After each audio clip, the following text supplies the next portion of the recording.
changer back in. Got the pulse wheel back on, and now we're just going to go through putting the actual timing cover on. There is a torque sequence to this, which I will show you the diagram for, and 20 foot-pounds for this particular cover. I'm just going to go through, I'm going to re-clean the mating surface on the front of the engine. Make sure it's clean. I'm just going to go over it with a rag and some brake clean. Make sure it's nice and clean. I'm going to show you where you need to put silicone. There's 6 different places you have to put silicone before you put this cover on.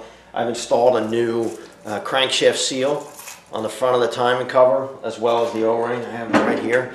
So you can see, I pulled the old seal, put a new one in. It came with the kit. This has been cleaned. The O-rings are in place. This is a pretty large actual timing cover. And I'll show you how I put that in. Because I had a little bit of a tough time getting it out of there. It's so tight, but that might help you. And then we'll just go through putting everything back on here. A lot of the torque sequence, you have to put stuff back in.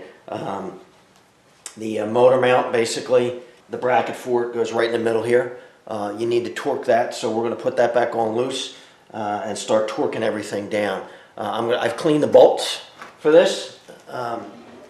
Make sure they're nice and clean and dry.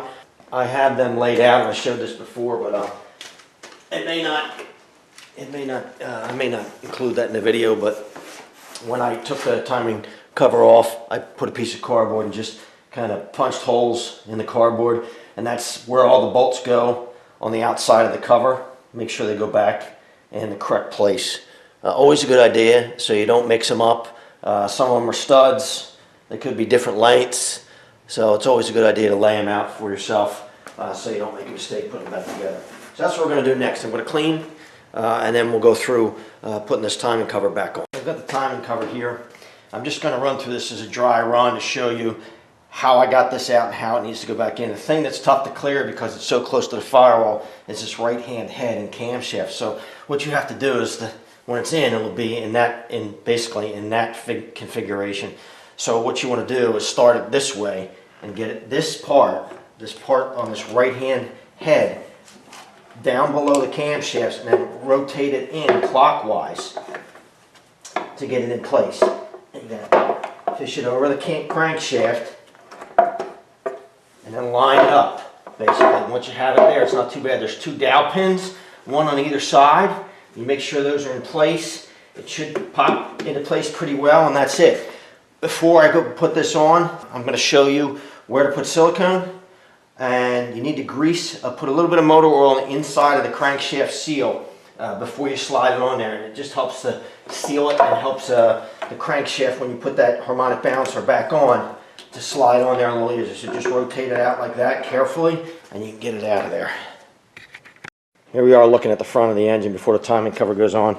I said I'd point this out so you can see I have silicone on the 2 inside where the head meets the top of the engine block. There's one over here, and there's one farther down with the top half of the oil pan, and there's along this side, of course, there's 2. There's 2 corresponding ones on the right side, which is a little harder to show you, but there's 6 altogether. And make sure you put like a 1/4 inch bead of RTV silicone on them before you put the timing cover on. It just seals those seams up, and now we're going to put the timing cover in place. So I'm just showing you the sequence, tightening sequence, or these numbers here. Just follow these numbers and torque it down to 20 foot-pounds, each one of them. Most of these are 10mm bolts. A few are that have studs on them are 15mm, but remember that the motor mount bracket that bolts to through the timing cover to the engine, it needs to be put on before you start torquing this down. Some of those bolts are in this sequence. So there's your sequence that you need for tightening.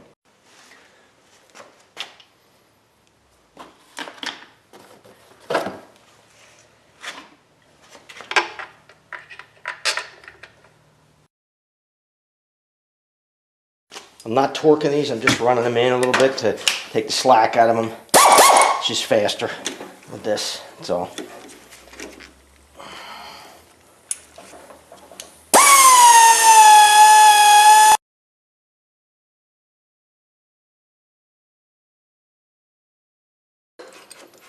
I forgot. I already forgot. This lower long bolt towards the back has to be in the bracket before you go to put it in. You can't, there's not enough clearance between the wheel well and the bracket to take it all the way out. And I forgot, so I got to pull this one bolt back out and do it again.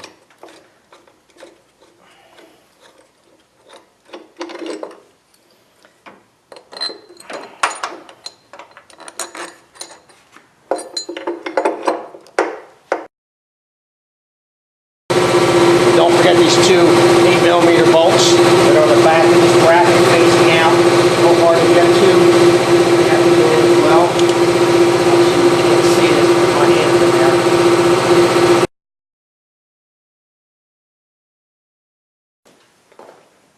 So I'm just going to torque these down now. I'm not going to show you that. There's not really much I can show you. Just torque them down in the sequence I showed earlier.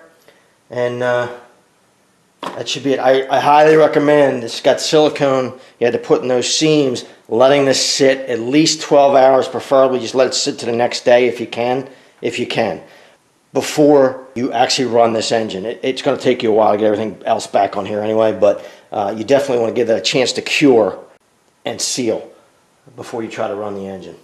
So that's pretty much it. I'm not going to show you putting all the rest of this stuff back on this car. If you got this far, then I don't think you're going to have any problem getting the rest of the things, the valve covers and all the other stuff that needs to go back on here onto this car. I hope you enjoyed it. Thanks for watching. If you like the videos, please subscribe below.